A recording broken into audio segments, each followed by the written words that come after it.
Hello, family members. Hope you're having a nice day today. I want to talk about something that's a little bit heavy, and it's something I've been wanting to actually touch on for a while, but I had just finished watching Vera Wild's newest video on um, Council of Geeks channel about how creators aren't necessarily doing okay financially and have a hard time asking for help when that's the case. You know, the ones with integrity, anyway. And, obviously that doesn't apply to me. My YouTube channel is not a source of any sort of monetary gain for me. I'm way too small for that, But the YouTubers not doing okay thing, yeah, that I can relate to. Because I'm not. And I don't just mean financially. My life used to be very different from this. I used to be known as like the driver in the family. I would just get in the car and drive. When I was in college, I would have like a couple of week break, drive from Florida to West Virginia, and then up to Pennsylvania to see one of my friends, and then over to Cleveland to see a different friend, and then back to West Virginia, and then all around. And I was the driver. I used to kind of be a groupie, but not really, but kind of. It was a very small band, very small, like local Orlando area band.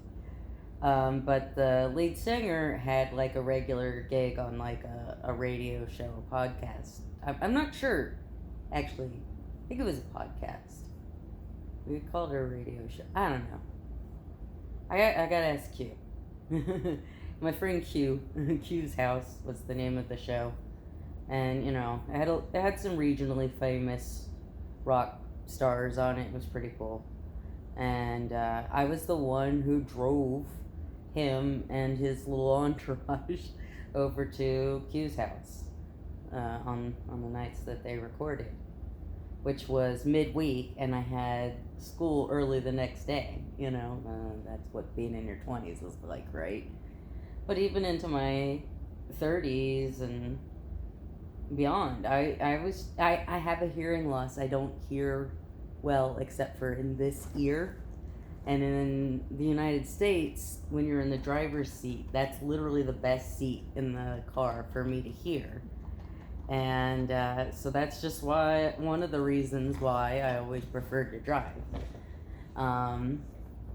Even when my family decided to go on a vacation to Wales, we flew over to London, and then my brother picked us up, took us to his house in Hartford, and then I drove my brother and my mother and my father all the way to Wales.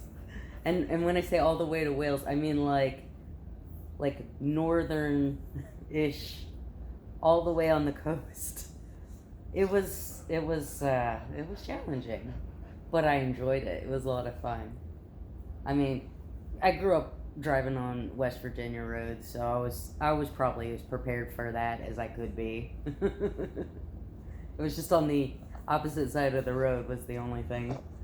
But anyway, I was thinking about this last night because I was watching on YouTube, if you go like the music tab. I don't know if it does it for everyone, but it gives me forgotten favorites, things that I've used to listen to a lot that I haven't listened to much lately. And I put on a song by Depeche Mode, Never Let Me Down Again. I don't know if that's the right title, but you probably know what song I'm talking about anyway. And I forgot that one of the reasons I love that song so much was I would play, it was on some playlist I would listen to when I was in the car, and I would listen to that song where it says, I'm taking a ride with my best friend. And I had Jimmy in the next seat next to me. And it just like, yeah, that's what I'm doing. I'm taking a ride with my best friend. But I don't do that anymore. Because I can't.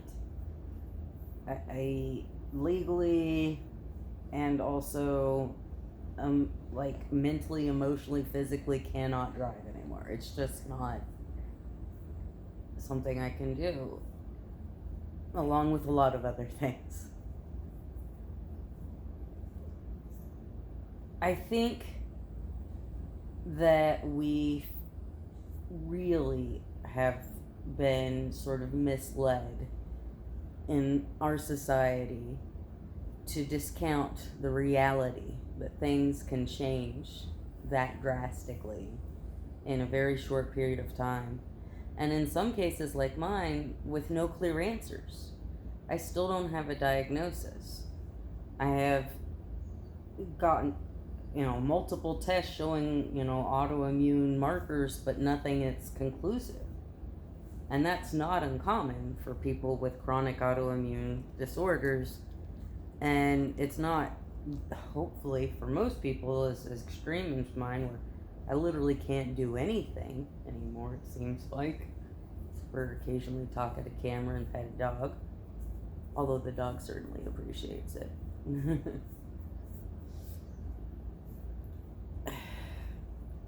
I think it's scary to me to think about how many people live paycheck to paycheck. Because that means they're always on the brink of either going into massive debt, which is usually credit card debt or something that's predatory and high interest, or just being homeless,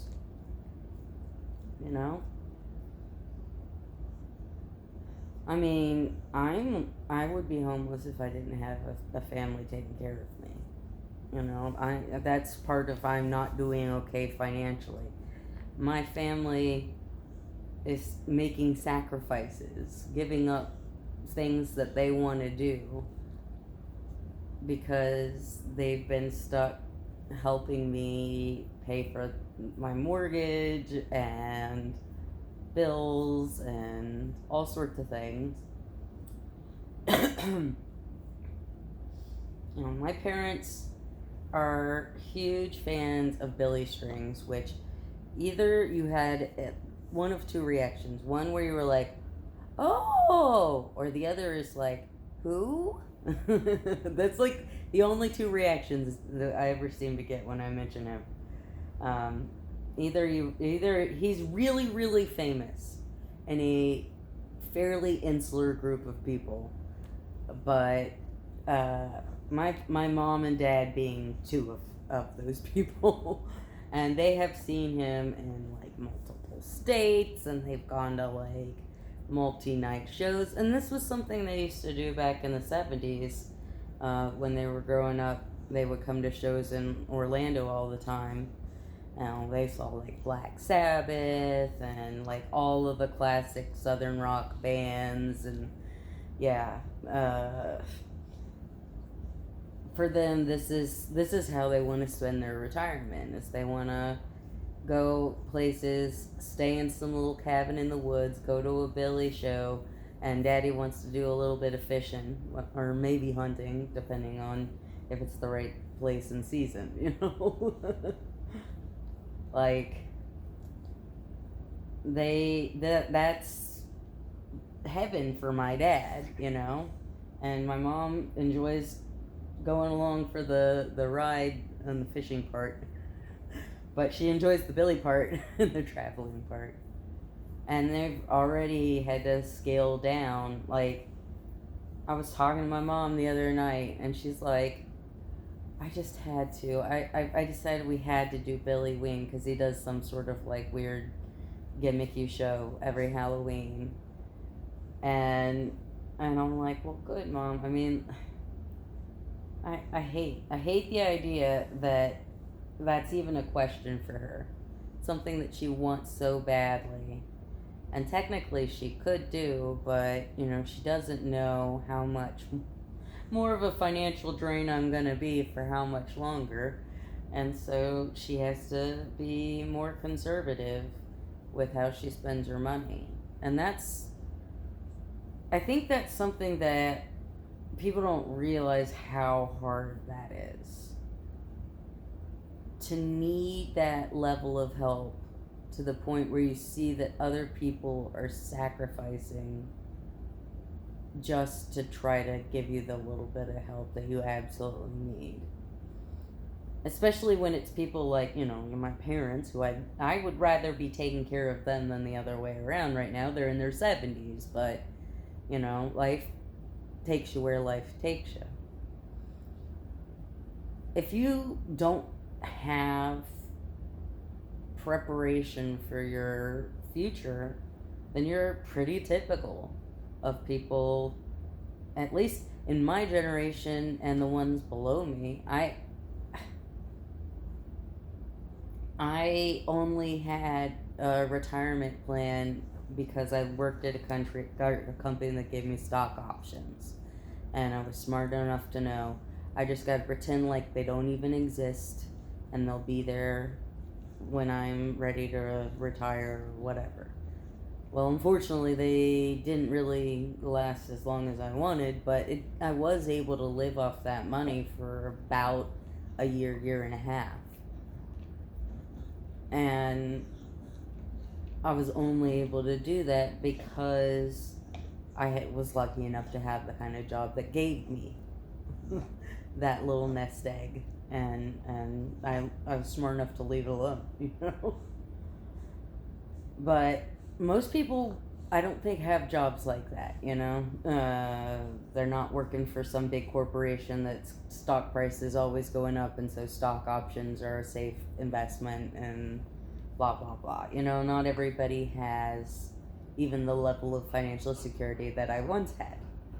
And I was still at a pretty financially precarious place, honestly.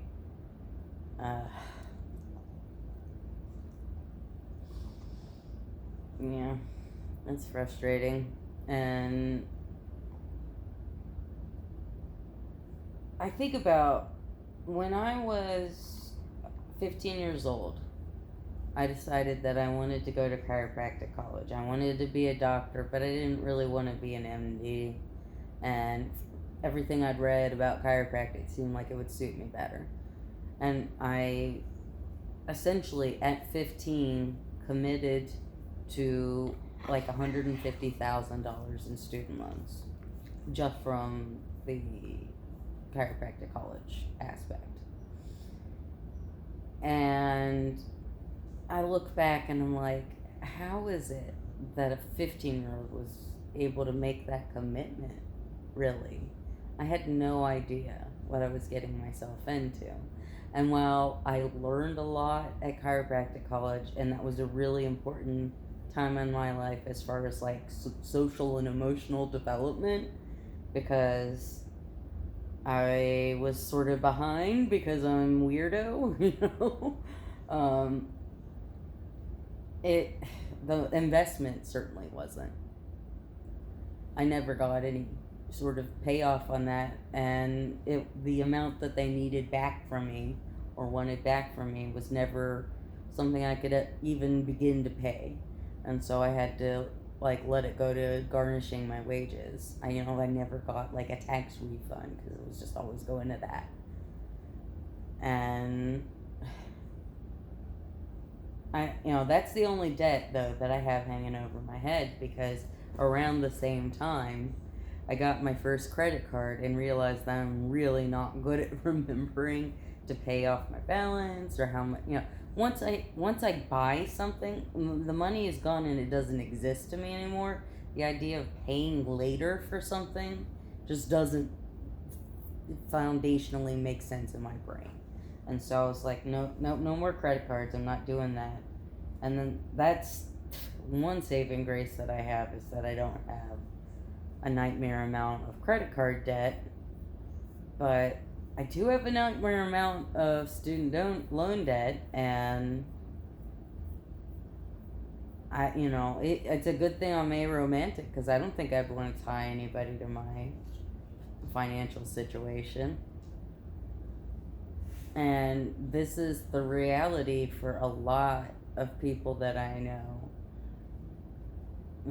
And the fact of the matter is, I didn't even consider getting my own credit card until I was like 21, 22, probably 22.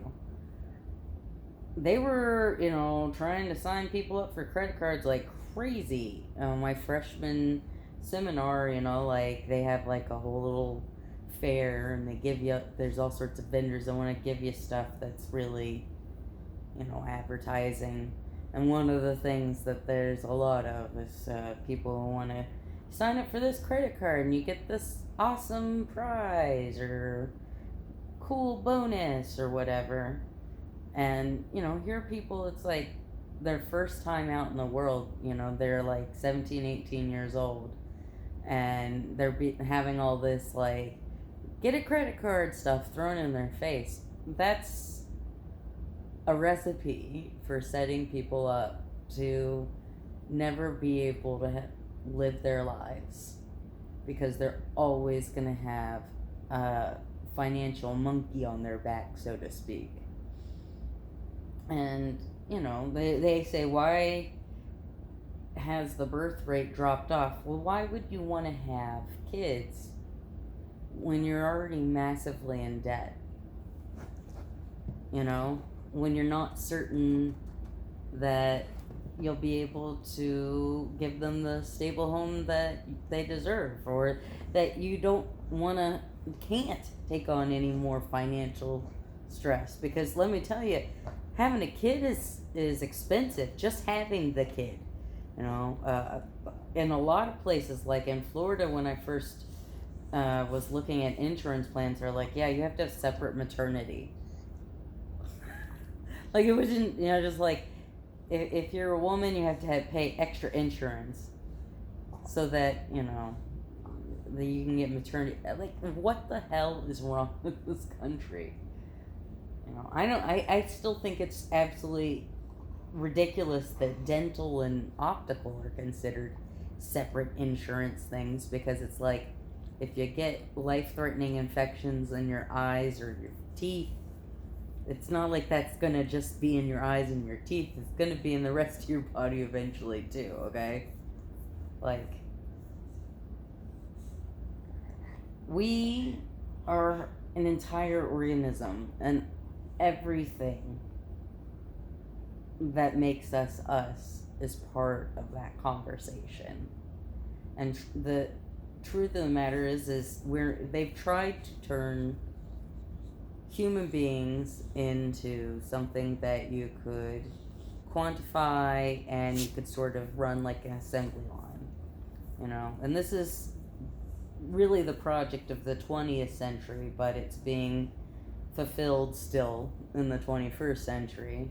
I mean, you can look at, say, the Pink Floyd's The Wall as a good example of what I'm talking about, where they talk about how the school system was set up to essentially mold children into uniform bricks in a wall, uniform workers that could be plugged in to any company and used as quote-unquote human resources. Like, the concept, the idea of human resources is so gross to me. Because to me, that's like, you have mineral resources, you have agricultural resources, human resources.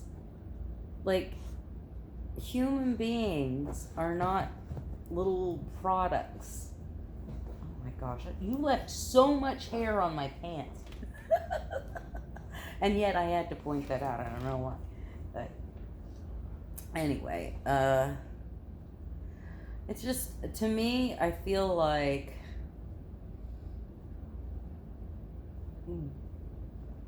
the whole point is to try to distract us and by any means necessary, so that we're not engaged in the system, so they can rob us blind. And by they, I mean corporate interests, you know.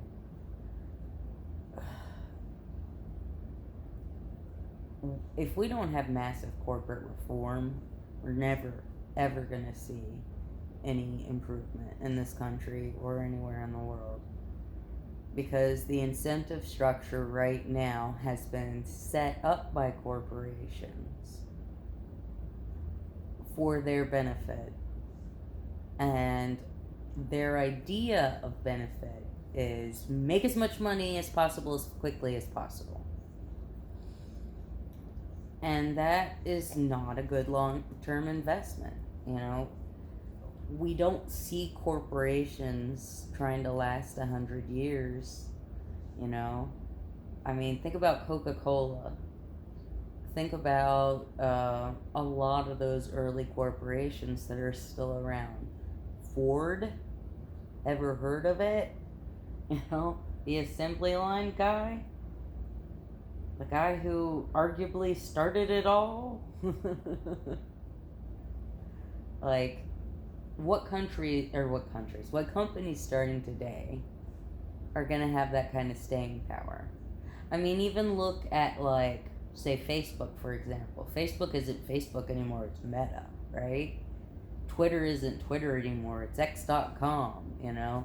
Like, even the companies that have been established and are somewhat successful can easily be rebranded at any time, because the idea of creating a company that you would put your name on it and want to be proud of it and have it as a legacy, now it's all about avoiding any liability by, you know, doing things like shell corporations or owning things through trusts.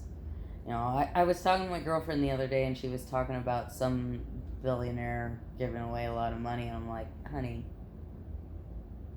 it's a scam. I mean, Some More News did the video on it. You can watch it if you want, but I mean, the long and the short of it is, they have set up a system that allows them to look like they're being charitable, to both make their image more palatable to the people they're exploiting, but also so that they have to pay less taxes.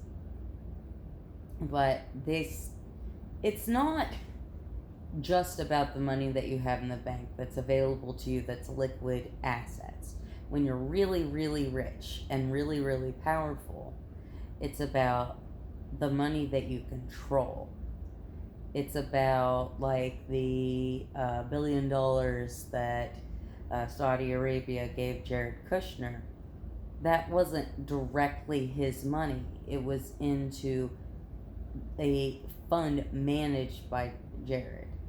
But because he has access to that capital, because he's directing how that capital is used, it still gives him power, even if it's not his direct resource. And there's all sorts of weird loopholes and tricks and all sorts of, you know, white collar crime that they do to be able to try to live outside of the law and the society that the rest of us are living in. And I find that just really strange. And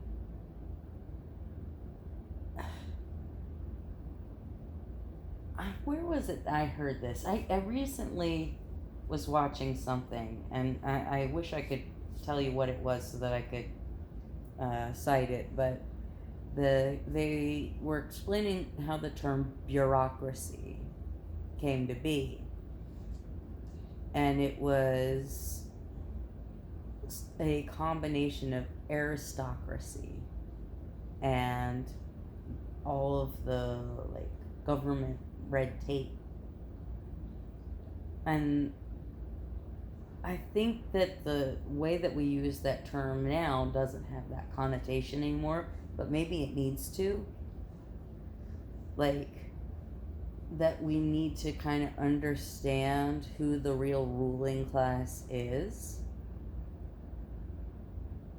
because they are trying to obfuscate that completely. And it leaves us exhausted and with few resources. And then we live in this waspy, American Protestant culture where asking for help is seen as shameful. Being poor, being vulnerable is seen as weak and shameful. I know a lot of people who understand my circumstances will look at me and just think that I am low, useless, not worth listening to. I mean, sometimes they pop up in my comment sections, and again, I love that. I love my haters. I think it's absolutely hilarious. I mean, I love the positive comments more, of course. But the haters are so funny to me. I mean, they're just so funny because they're just so confidently wrong about so many things. Love it. Love it. And also, kind of grossed out by it. That's America. That's living in America right now. Love it, but kind of grossed out by it. So yeah, I mean, I think we need to address this perception that what's wrong in society are people who are vulnerable or weak or need support, and really learn to refocus that on the bureaucrats, the modern autocracy, the people that are happily bleeding us dry and have no plan for the future, because whatever the reality is for the rest of us, they probably figure they can buy their way out. And they may or may not be right. That honestly doesn't matter. They believe they can, and that informs their actions. Well, family members, this one went a little weird places maybe occasionally. Kimmy had to be part of it for a bit. Where are you going? Come here. Give Mama a cuddle. Come here. Come say hi to the nice peoples. Oh, ouch. Aw, she gives the best hugs, you guys. She really does. Alright. Well, even though I did say I don't make any money off of YouTube, I do actually have a Patreon and a Redbubble. If you ever feel like you'd like to give me a little treat money for these little puppy dogs and kitty cats that I have, I wouldn't turn it down. But, I mean, I'm not expecting anything either.